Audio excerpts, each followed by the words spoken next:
Celle-là, je l'aimais. Quand toi-même, tu prenais ta propre guitare. Ça, j'aimais.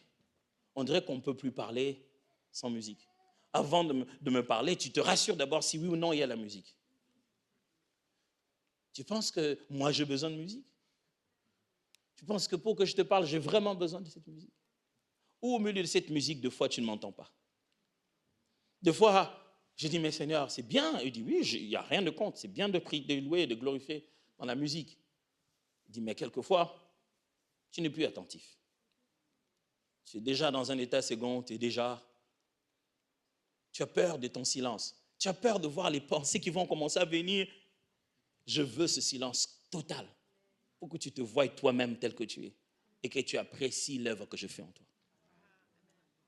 Frère, cette année, Dieu va vous amener dans une certaine solitude. Ça sera pour manifester sa présence. Quand vous aurez l'impression que les amis se sont un peu éloignés, c'est parce que Dieu veut se rapprocher. Dieu se dit, on est trop nombreux. Fais partir les uns et les autres et tu sauras que je suis là. J'aime ce texte, justement. La Bible dit, dans Osée 2, 16, c'est pourquoi je vais la conquérir, la mener au désert et parler à son cœur. Je vais la reconquérir, la mener au désert et parler à son cœur. C'est là que je lui donnerai des vignobles d'Athan et la vallée d'Accor deviendra une porte d'espérance. Là, elle répondra tout comme au temps de sa jeunesse, au temps de sa sortie d'Égypte.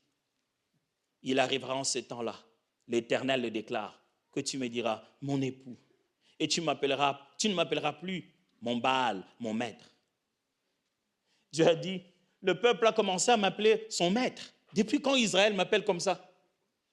Et pour que je puisse reprendre ma place, je vais les tirer encore dans le désert. Je sais. C'est quand on était en Égypte qu'on a bâti cette relation. Quand ils n'avaient personne, ils ont reconnu que j'étais là. Voilà la chose à faire, mes amis.